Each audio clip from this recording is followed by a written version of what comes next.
వీళ్ళందరికీ టార్గెట్ ఏంటంటే, ఒకటి దేశ రాజధాని ఢిల్లీ, తప్పితే Ahmedabad, third option Hyderabad, fourth option Mumbai.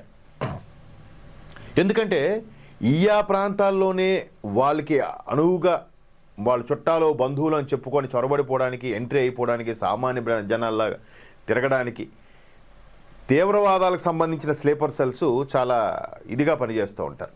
తెలుసు కదా, అంటే మనది మట్టి మీద బతుకుతూ మన వేసే చిల్లర వేరుకొని బతుకుతున్న వెధవలకి ఇంకెలాంటివి సర్వసాధారణం అయిపోయింది. డాక్టర్ చదువుకున్నోళ్ళే పిల్లల్ని, పెద్దవాళ్ళని అందరినీ చంపడానికి, విషం కలపడానికి సిద్ధమయ్యారంటే ఇంక వాళ్ళని, చిన్నపిల్లలు ఆడవాళ్ళని క్షమించాలా అనేది పెద్ద క్వశ్చన్ మార్క్.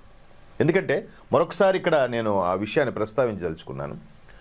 గాజా మీద ఇజ్రాయెల్ దాడులు జరిగినప్పుడు, హమాస్ మీద దాడులు జరిగినప్పుడు ఒక హాస్పిటల్ కింద అండర్గ్రౌండ్లో ఆ టెర్రరిస్టు ముఠా సంస్థలు ఏదో తీవ్రవాదులు వాళ్ళు ఇప్పుడు వెధవలు కదా, వెనక నుంచి దొంగ దెబ్బ తీయడమే కానీ ఎదురుగా వచ్చి ఢీకొని యుద్ధం చేసేంత సీన్ లేదు, మగతనమే లేదు వెధవలకి.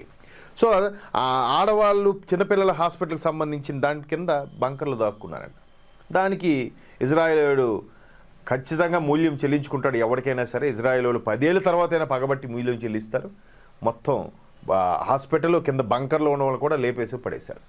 సుమారుగా ఒక 50 మంది ఎంతమందో తీవ్రవాదులు చచ్చారు, మెయిన్ లీడర్ కూడా చచ్చాడు. దానికి ప్రపంచ మీడియా, కొంతమంది వరల్డ్ మీడియా వాళ్ళు ఇది ఎంత అన్యాయం, చిన్నపిల్లలు ఆడవాళ్ళని అలా పట్టణ పెట్టుకుంటారా, కావాలంటే వాళ్ళని బయటికి తీసుకొచ్చేలోపు వీడు పోతాడే, వీడు పారిపోతాడే. సరే ఆడవాళ్ళు అనుకుందాం, మరి అల్ఫలా యూనివర్సిటీలో జరిగిన ఒక మహిళా డాక్టరు విషం కలపడానికి రెడీ అయిపోయిందిగా, వాళ్ళకి సపోర్ట్ చేస్తుందిగా, మరి